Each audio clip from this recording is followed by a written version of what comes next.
Donc les formules étant écrites, on peut voir que sur la deuxième, la charge plus, comme dans le cas ici, est juste à côté du groupe CH3 et va donc pouvoir subir directement l'effet bénéfique stabilisant de cet effet inductif plus I.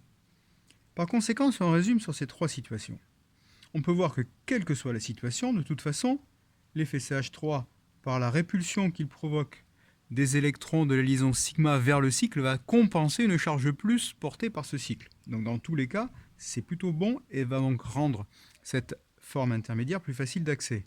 Donc la réaction se fera de toute façon plus facilement et plus rapidement. Mais on voit aussi que dans le cas d'une deuxième substitution qui vient se fixer en ortho, ou bien dans le cas d'une deuxième substitution qui vient se fixer en para, eh bien, nous avons dans la forme intermédiaire une répartition des électrons dans le cycle qui fait que la charge plus se situe juste à côté du CH3. Et donc, l'état intermédiaire va bénéficier beaucoup mieux de cet effet stabilisant que lorsque la deuxième substitution se fait sur un site méta. Par conséquent, ce groupe-là va être ce que l'on appelle le groupe CH3 comme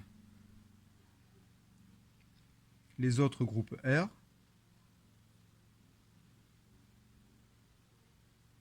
les autres groupes alkyles, sera ce que l'on appelle un groupe activant, puisque la deuxième substitution sera plus facile et plus rapide, et c'est aussi ce que l'on appellera un groupe ortho, para, orienteur. On peut bien comprendre, à la lumière de ces formes mésomères écrites, que si le groupe déjà en place, alors pas CH3, mais un autre groupe Z, avait au contraire un effet moins I, eh bien il est clair que s'il y avait un effet moins I, donc un groupe attracteur d'électrons, lorsque la charge plus passe juste à côté, si déjà qu'il y a un déficit d'électrons, si le groupe a tendance à attirer à lui les électrons de liaison, ça va le dépouiller encore plus, donc accroître le déficit, donc le déstabiliser. Donc un groupe attracteur d'électrons par effet moins I va être globalement désactivant et va faire en sorte que la réaction se fera plutôt moins facilement, donc moins vite. Et on voit aussi que l'effet sera d'autant plus fort lorsque la charge plus passe à côté de lui.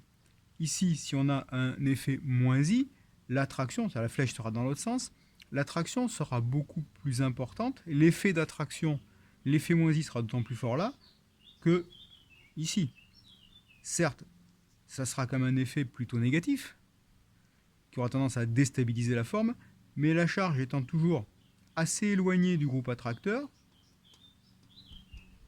cet effet sera moins violent que lorsque la charge passe juste à côté. Donc, un groupe qui aura un effet inductif négatif, donc un effet moins I,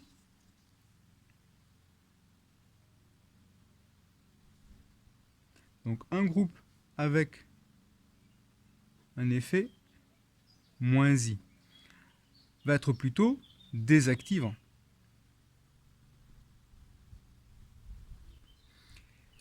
Et cet effet de désactivation sera d'autant plus fort si la deuxième substitution se fait en ortho ou en para. On a vu ici. Parce que là, le déficit passe juste à côté, ou ici. Si la désactivation est plus forte en ortho et en para, elle sera donc de fait moins forte en méta. Donc c'est pas que le groupe qui a un effet moins I va favoriser la position méta, mais il va moins la défavoriser que les positions ortho et para. Il sera donc un groupe qui sera appelé méta orienteur. Un groupe qui a un effet plus I, plutôt un effet moins I très fort, eh bien nous avons le groupe NO2. Le groupe NO2 qui, dans sa forme développée, en fait est ceci. N plus O au moins. Vous imaginez bien que si c'est ce groupe-là qui est sur un cycle benzénique,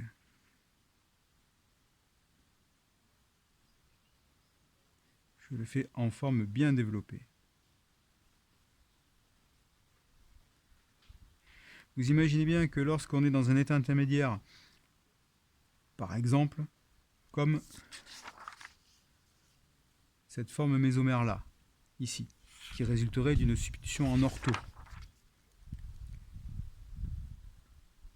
Je la refais ici, avec le plus là, et les charges, et les doublés d'électrons comme ça. Vous imaginez bien que dans ce cas de figure-là, avec un état intermédiaire où la charge positive portée par le carbone se situe juste à côté de la charge positive portée par l'azote, deux charges positives côte à côte, c'est extrêmement tendu pour les électrons de cette liaison. Et que donc cette forme-là est particulièrement déstabilisée par un effet inductif, par un effet moins I extrêmement fort. Donc ça, c'est une forme qui est très déstabilisée. Évidemment, ce cas de figure-là, nous ne l'avons pas lorsque la disubstitution se fait en méta. Mais c'est quand même pas extraordinaire non plus. Vous imaginez bien que deux formes positives, même avec un carbone d'intervalle, ça fait quand même des situations très tendues. Donc, tous les groupes qui ont un effet moins I seront des groupes désactivants et seront méta-orienteurs.